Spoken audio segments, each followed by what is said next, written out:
Итак, сейчас мы будем готовить муссовый шоколадный торт. Просто космический торт, к нему космический бисквит. Итак, приступим к шоколадно-миндальному бисквиту. Первым делом мы должны взять и взбить сливочное масло в миксере с сахарной пудрой. Пока оно у нас перемешивается, мы можем разбить яйца, они нам понадобятся разбитые, не целые.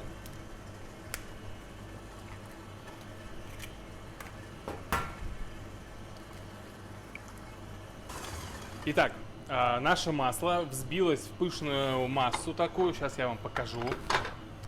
Вот, оно все побелело, попышнело и готово к тому, чтобы мы сюда добавили миндальную муку. Следующий у нас этап. Мы добавляем всю миндальную муку за один раз и начинаем перемешивать. Если вы не можете найти миндальную муку в магазине, можете купить просто миндаль и перемолоть его, и не заморачиваться там до маленьких крупиночек, что-то там просеивать. В этом нет никакой необходимости, и для бисквита это абсолютно не важно. Наша задача просто дать ему хоть какой-то каркас. Муки обычной у нас нет, значит у нас будет масло, яйца и миндальная мука. Все, как только мы это все дело перемешали, здесь не надо больше ничего взбивать, просто надо, чтобы масло с миндальной мукой перемешалось. Мы можем добавлять сюда яйца. Добавляем по одному, для того, чтобы масло, яйца успевали бы вмешиваться в масло, а не плавали бы там во всей этой масляно-яичной смеси. Поэтому не спешим, добавляем по одному яйцу.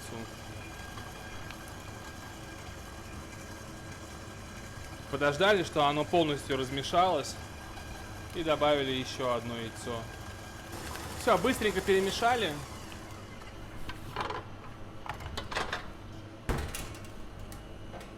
И теперь нам осталось сюда добавить какао, которое у нас и даст, собственно, вот этот вот шоколадный вкус.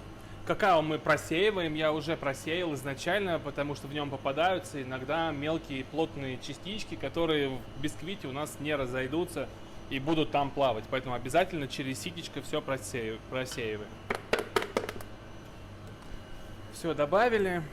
Ну и наша задача теперь просто все перемешать. На самом деле это можно сделать и в миксере, но вручную вы точно смешаете масло с какао, ну как надо, нигде не останется никаких шматков не перемешанных. Поэтому я рекомендую все-таки сделать это вручную, не так это и сложно. Все, убедились, что все перемешано. Печь у нас уже готова, печь у нас будет на 170 градусах. И будем выкладывать. Итак, тесто на бисквит готово. Теперь нам нужно его распределить на противень и отправить запекаться. Для того, чтобы этот бисквит потом можно было с противня вообще снять, лучше предварительно положить какой-нибудь антипригарный материал. Я буду использовать силиконовый коврик вот такой вот прекрасный. Если у вас силиконового коврика нет, то вы можете использовать пергаментную бумагу. То же самое, никаких вообще изменений ни в рецептуре, ни в технологии не будет.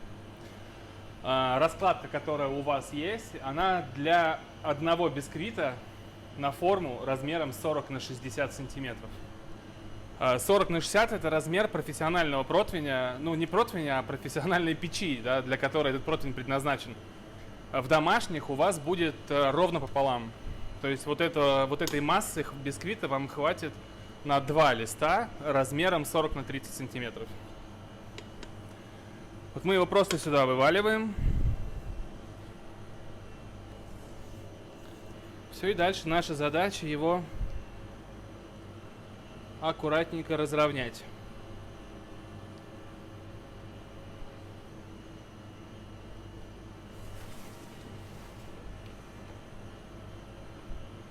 Все, разровняли. И отправляем в печь 170 градусов примерно на 5-7 минут. Но может быть в домашней духовке и дольше. Да? Здесь нужно смотреть на него. Он должен стать упругий. То есть он поднимется, потом станет упругий, вы его потрогаете. Я вам покажу, в общем, как это должно быть.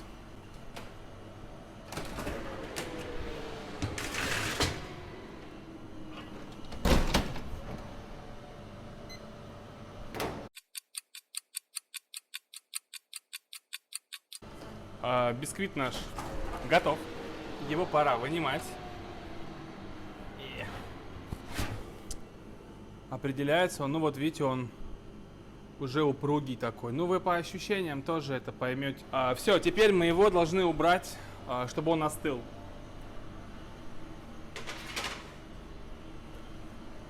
После чего мы его обязательно должны заморозить и замороженным уже снимать с силикона или с пергамента.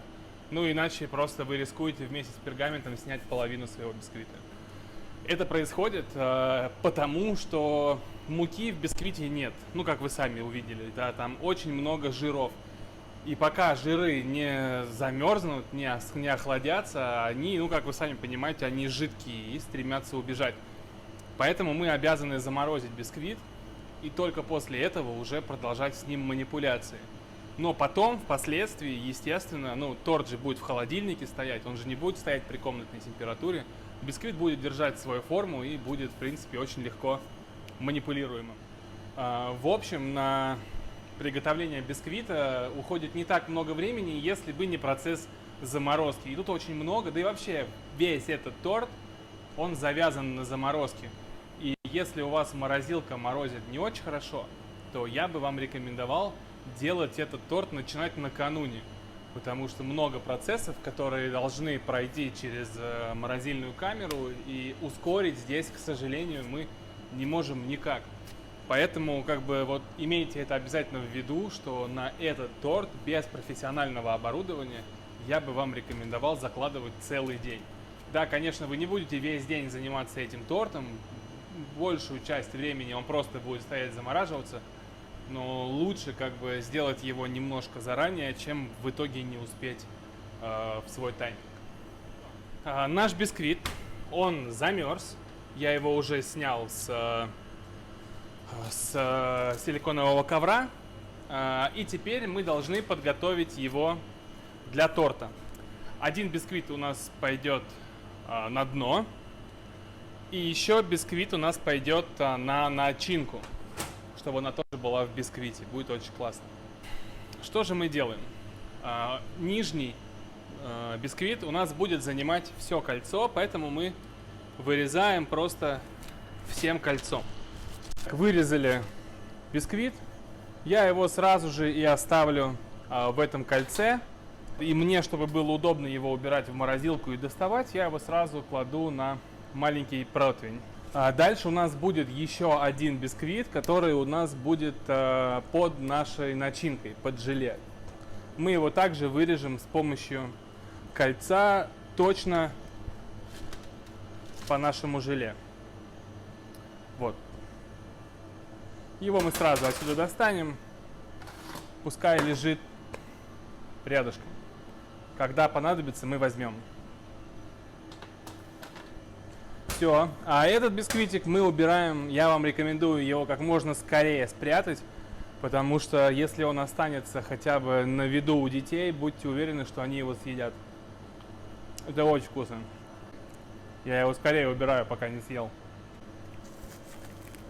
Сейчас мы займемся хрустящим пралине. Это будет такой тоненький хрустящий ореховый слой на бисквите, который добавит, ну, реально новых ощущений. Поверьте мне, вот эта тоненькая, вроде бы ничего не значащая прослоечка не оставит равнодушным абсолютно никого.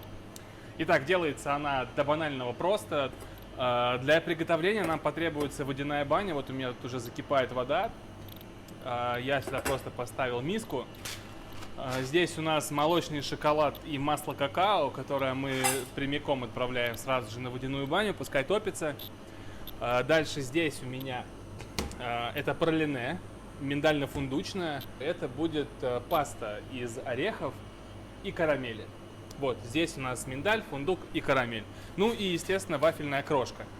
Если у вас вафельной крошки нету, вы не отчаивайтесь, вы можете заменить ее на, например, подробленное юбилейное печенье, да и любое печенье, которое вам нравится, или орешки. Итак, у нас здесь растопился шоколад и растопилось масло какао. Все, мы это аккуратненько перемешиваем. Так, дальше мы сюда добавляем наше пралине. И сразу сюда же отправляем вафельную крошку. И все это просто перемешаем. Все. Теперь мы можем заниматься тортом дальше. Следующим этапом мы должны нанести наше хрустящее пралине на наш бисквит. Для этого мы воспользуемся такой палеточкой. Мы можем даже на самом деле снять кольцо, чтобы нам было удобнее. Наша задача распределить тонким слоем это хрустящее пралине.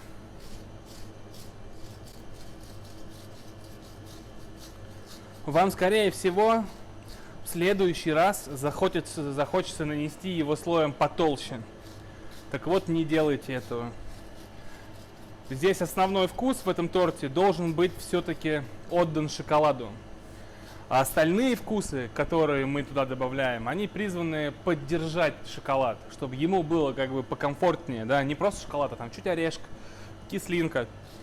И не нужно стараться там сделать вот этот слой толстым. Это будет неудобно есть, потому что там же шоколад, он в процессе застынет, и гостям, и вашим друзьям будет неудобно просто этот толстенный слой разламывать и наслаждаться вкусом торта. Вот, поэтому будьте аккуратны. Все, вот мы его распределили ровненько.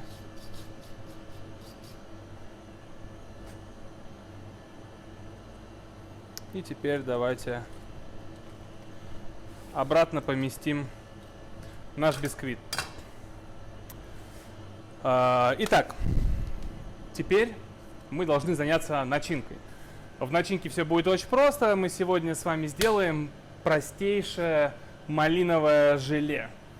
Оно будет такое очень нежное, но в то же время очень упругое. И вместе с муссом шоколадным и другими приколюхами будет все очень и очень даже гармонично. Что нам для этого потребуется? Ну, прежде всего нам потребуется с вами подготовить наше кольцо, в которое мы будем заливать начинку. Подготовить мы его с вами должны таким образом, чтобы эта начинка из него не вылилась.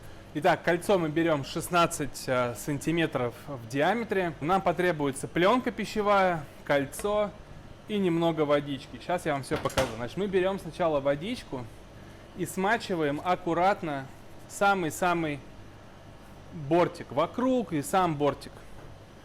Смочили. Теперь мы берем пищевую пленку. Вот так. Обрежем лишнее. Вот. И теперь за счет того, что мы смочили краешек, у нас пленка прилипает к нашему кольцу. И мы можем ее аккуратненько, как на барабан, натянуть. Специально, чтобы наше желе потом не выливалось. Оп, готово. Следующим этапом нам необходимо замочить желатин. Вот листовой желатин мы замачиваем всегда в большом количестве холодной воды. Количество воды не имеет никакого значения вообще. Наша задача просто погрузить желатин в воду. Итак, желатин у нас замачивается. Мы берем наше пюре малиновое и его помещаем в наш сотейничек. Пюре малиновое я сделал очень просто. Я его купил. Я купил готовое пюре. Если у вас где-то не продается пюре, вы можете спокойно купить замороженную малину. Я думаю, она-то у вас точно продается. Разморозить ее, пробить блендером, протереть через сито, взвесить то количество пюре, которое у вас получилось, и добавить в него 10% сахара. Именно такое пюре у меня здесь. То есть у меня здесь пюре, в котором 10% сахара. Вот. Значит, мы его ставим греться. Желатин у нас уже замочен. У нас есть еще сахар и пектин. Сахар и пектин нам необходимо смешать вместе. Почему мы должны смешать сахар и пектин вместе? Это очень важный момент. Если вы делаете вот так, то у вас получается, что кристаллики сахара вокруг обволакиваются пектином. И когда мы помещаем сахар в теплое пюре, прогретое до 50 градусов, сахар сразу же тает, и пектин весь растворяется в пюре. А если мы не будем вот так вот делать, смешивать, то всыпав пектин в наше пюре, пектин сразу же наберет в себя воды, сформирует комочки, которые потом нам придется каким-то образом растворять. Скорее всего, придется взять блендер и этим блендером пробивать, либо через сито. Ну, в общем, зачем, кому это надо? Проще всего смешать пектин с сахаром, и в итоге не придется ни с какими бубнами больше танцевать. Итак, желатин наш, я хочу заметить, уже замочился. Мы его просто отжимаем. Просто отжимаем. Все, вот он уже готов. Мягонький. Пускай лежит, ждет своего часа. А мы тем временем занимаемся нашим пюре. Пюрешка прогрелась. И сюда можно добавлять сахар. Добавляем его по чуть-чуть. Хорошенечко перемешивая. Для того, чтобы никаких комочков у нас здесь не образовалось. Все, добавили. И теперь не перестаем помешивать. Ну, для того, чтобы как бы наше пюре не пригорело. Сейчас пюре начинает нагреваться. Доходит до температуры кипения. При температуре 100 градусов пектин начинает работать. Наша масса начинает загустевать. Там образуются внутри, в толще пюре, пектиновые связи, которые потом в процессе, когда это все дело остынет, сформируют нам желе. Вот вы видите, что у нас все закипело. Вот видно, да, что все кипит. Все прекрасненько. Мы даем этому всему покипеть с полминутки для того, чтобы реакция пектина прошла полностью, чтобы не осталось ни одной гранулы, не среагировавшего пектина. Все, буквально чуть-чуть проварили, выключаем, и можно добавлять сюда желатин. Добавили. Главное, хорошо все перемешали, убедились, что все, желатин растворился, чтобы он не плавал у нас кусками.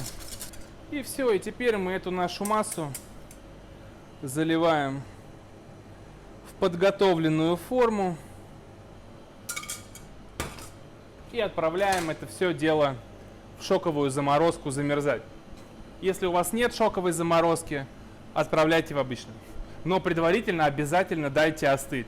У меня тут шокер, который выдержит и спокойненько проглотит вот это вот закипевшее пюре, а в вашем морозильнике образуется шуба такая, которую придется потом киркой отколупывать. Итак, это начинка, которую я уже вытащил из кольца. Вот она у нас замороженная, вот в таком вот замечательном виде получается. Вот, теперь мы берем и просто приклеиваем с одной стороны на начинку бисквит. Все, посадили и положили в наш торт. И теперь самое время заняться наконец-то муссом. Это то, собственно, из чего торт наш и состоит. А это пока можно убрать обратно в морозилку. Ничего страшного с этим точно не произойдет. Ну что, теперь самое время заняться муссом.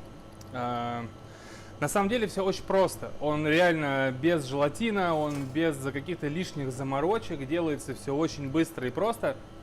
Единственное, что нужно двигаться немного активно, потому что у нас желирующий агент это шоколад, а шоколад будет у нас очень быстро твердеть, и поэтому нам нужно успевать в него вмешивать все необходимые нам ингредиенты. И для того, чтобы все-таки процесс проходил быстро, мы сливки взобьем сначала. Здесь вот у нас все сливки, которые нужны по рецептуре. Мы их отправляем в миксер и будем взбивать.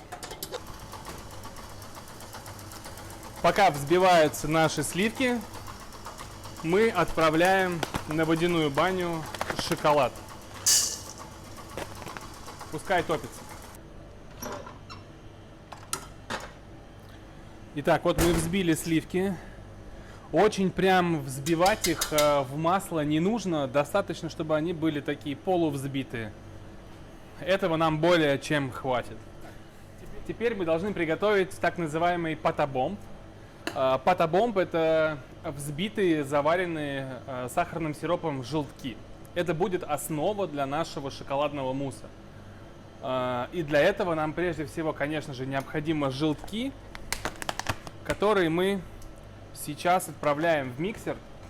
И пускай они там стоят, потихонечку взбиваются.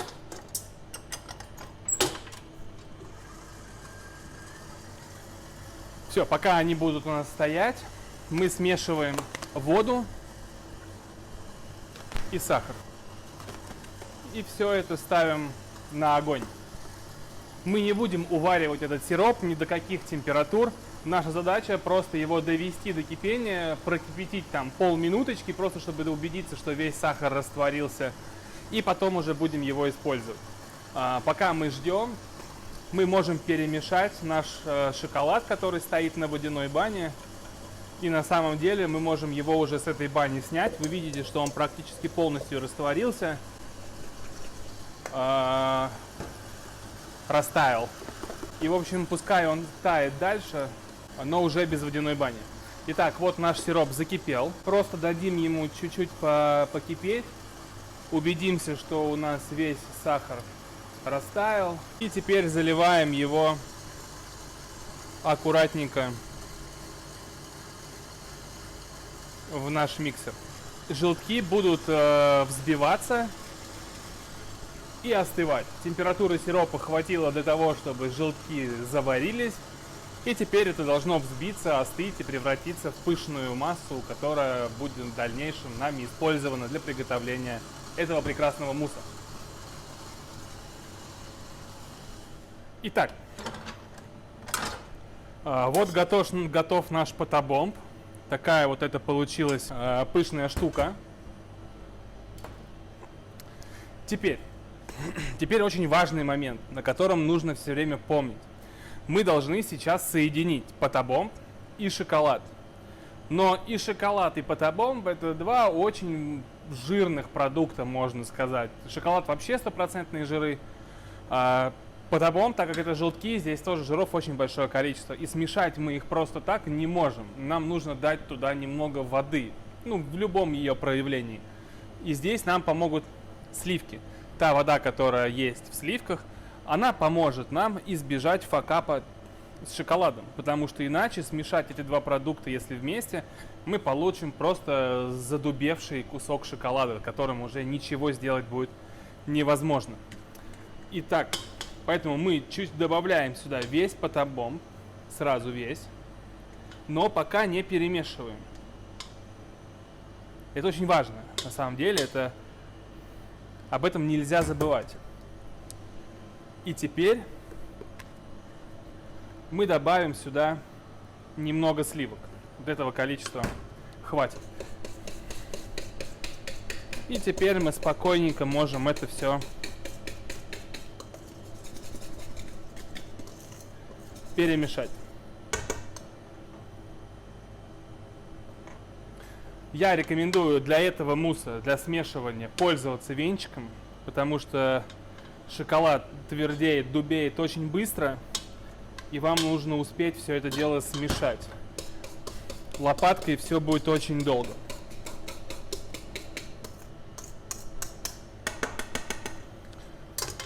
Когда уже основная работа сделана, мы можем пройтись лопаточкой, домешать все до конца, чтобы оно все было хорошо перемешано, нигде бы не было следов сливок или неразмешанного шоколада.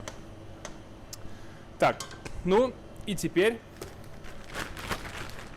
нам нужно, естественно, этот мусс прекрасный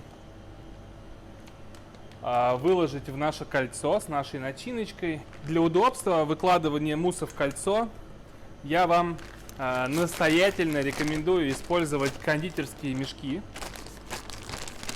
Так ваша жизнь станет гораздо легче и веселей. Все, отрезаем здесь кончик. Ну и теперь нам нужно выложить мусс сначала полностью между начинкой и кольцом, чтобы не образовывались там пузыри. Ну а дальше уже закрыть до конца. Вот таким вот образом.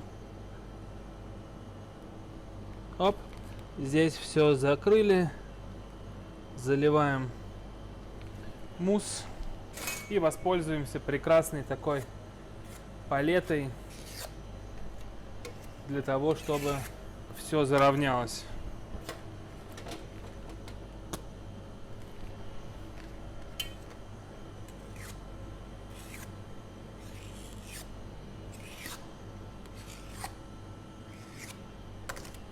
Главное, чтобы было ровненько. Вот так. И теперь мы этот торт убираем в морозилку. Нам нужно, чтобы он полностью промерз. Ну, учитывая, что начинка у нас уже замороженная, много времени на это не уйдет. Я вас поздравляю. Мы практически на финише нашего шоколадного муссового торта. И теперь нам осталось приготовить глиссаж. На самом деле, из всего торта это, наверное, самая ответственная и самая такая важная деталь, потому что именно его глиссаж первым и увидит ваш потребитель. Это должно быть сделано максимально аккуратно и максимально точно. Очень простой, опять-таки, рецепт. Я вам сейчас все расскажу. Значит, первым делом мы с вами замачиваем желатин холодной водой. Всегда я рекомендую класть по одному листику, для того, чтобы они у вас все не срослись в один большой лист и замачивались там 10 дней. А по одному листику они так быстренько замочатся. Значит, у нас здесь вода в сотейник. Туда же в сотейник мы отправляем сироп глюкозы. Для того, чтобы его было отсюда проще извлечь, я предлагаю и рекомендую отправить его для начала в микроволновку на 5 секунд. Все, после этих там 5 секунд сироп глюкозы становится гораздо более жидким. И его проще доставать. Сюда же, к нему же мы отправляем сахар. И все, и ставим это все дело греться. Наша задача довести этот сироп до кипения. Никуда не торопимся, спокойненько греем, помешиваем.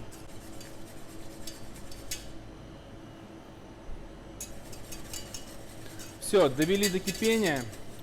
Теперь главное проследить, чтобы обязательно растворился весь сахар. Поэтому даем ему чуть-чуть буквально покипеть. Ну так, буквально все, хватит. Теперь добавляем сюда все какао. Все это хорошенечко перемешиваем. И наша задача теперь это довести до кипения. Здесь главное мешать, потому что теперь это уже не просто вода с сахаром, теперь там еще какао. И это все может запросто пригореть. Вообще, за 1 секунду буквально. Но нам нужно проварить какао. Нам нужно, чтобы какао насытилось водой. Все, закипело. Теперь мы сюда вливаем сливки. И как это ни странно, мы должны снова это довести до кипения. Все, наша история, вот она, закипела. Можно выключать. И добавлять сюда желатин.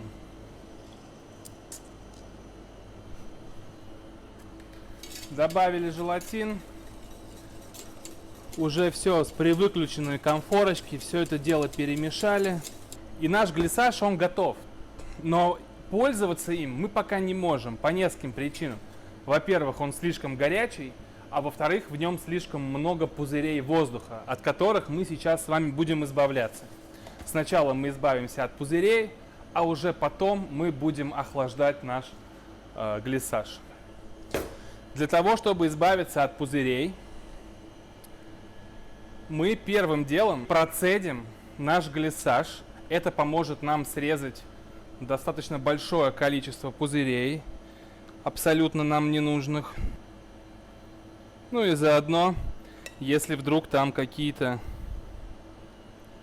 остались кусочки чего-то нерастворенного.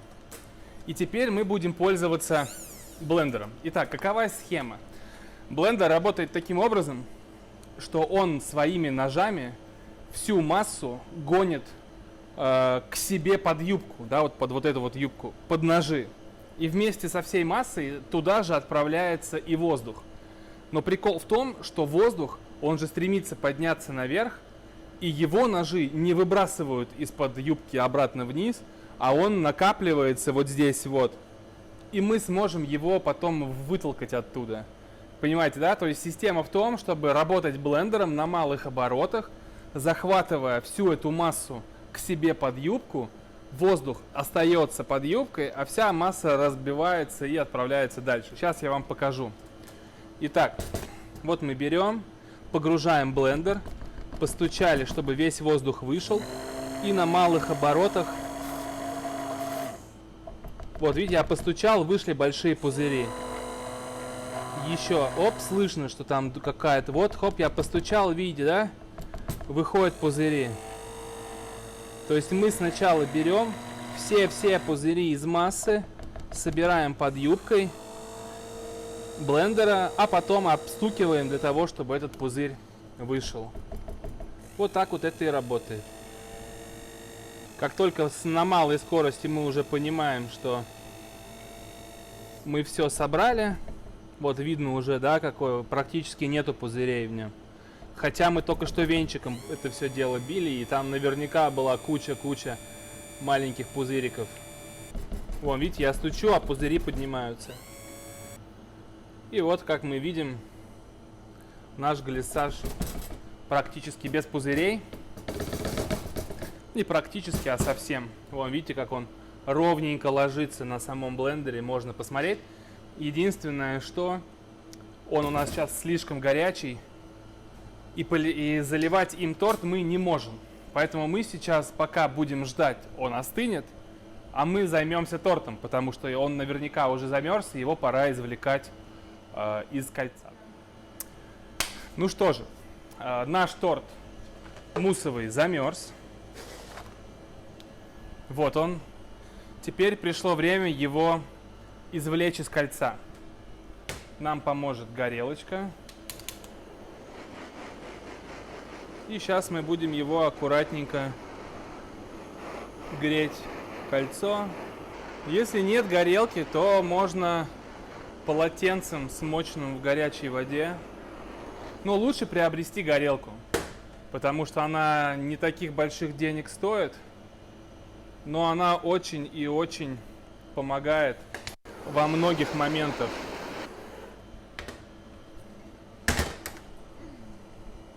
Так, вот наш тортик. И теперь нам осталось дождаться, пока остынет наш глиссаж. А пока он остывает, мы отправим его обратно в заморозку, потому что мы сейчас прогрели, у него сейчас края оттаяли, а нам нужно, чтобы они обратно замерзли. Итак, друзья, глиссаж. Сейчас я вам хочу кое-что показать. Самое главное — это правильно подготовленный глиссаж. Смотрите, температуры, это все, про это можно забыть. Вот мы берем глиссаж, вот видите, как он падает на свою поверхность. Вот он упал, и буквально там секунду он еще на поверхности держится, и только потом он расплывается. Да? Это то, что нам надо. То есть, если он капнул и долго держится на поверхности, да, там не расплывается, он слишком холодный. Если же капля капнула и моментально растеклась, он слишком горячий. То есть нам нужно его вот в этом моменте ловить. Ну и вот самый ответственный момент. Мы приступаем к заливке нашего шоколадного муссового торта глиссажем. Итак, во-первых, под торт мы всегда используем подложку, потому что просто если мы положим этот торт на решетку, то не исключено, что эта решетка вопьется в бисквит, и вы потом просто торт не снимете. Работаем быстро, смотрим внимательно. Значит, мы заливаем наш торт глиссажем.